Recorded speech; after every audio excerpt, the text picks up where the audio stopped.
নদীতে। আমি তো এখানেই আপনার চাকরির ব্যবস্থা করে দেব। তারপর থেকে মহারাজ খুশি হয়ে আপনাকে যা দেবে তার কিছুটা ভাগ আমার হবে। এইভাবেই চলবে।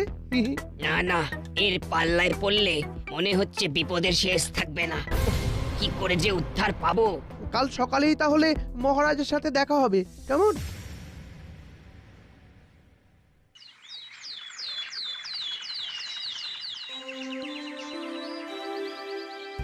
কি হলো মন্ত্রী?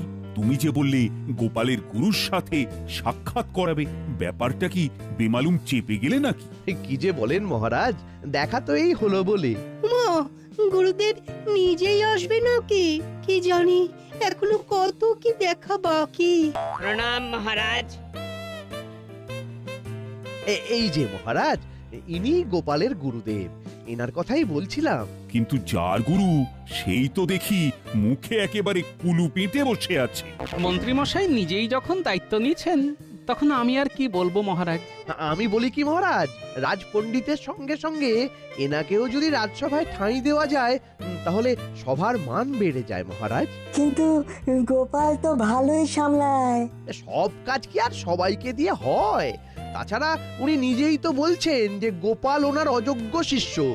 এরপরেও কি গোপালের উপর ভরসা করা যায় মহারাজ? তাই নাকি? তা আপনি নিজেই তবে বলুন ব্রাহ্মণ। হ্যাঁ, এই মানে সে তো সেই কবে। উনি এত কিন্তু কিন্তু কেন করছেন মহারাজ? তাই তো দেখছি।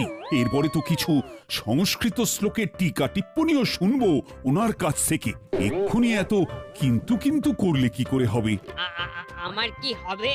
আপনি নিশ্চয়ই বহু কিছু জানেন, তবে তারই মধ্যে ভালো হতো যদি কিছু শব্দের উৎপত্তি নির্ধারণ করে দিতেন। হ্যাঁ হ্যাঁ, সে তো নিশ্চয়ই ভালো হতো বই কি, কিন্তু না, ব্রাহ্মণ বেচারা আচ্ছা প্যাঁচে পড়েছে। এবার তো ওকে উদ্ধার করতেই হবে। আসলে আমার মনে হচ্ছে ওনাকে রাজসভায় ঠাঁই দেওয়ার ব্যাপারটা নিয়ে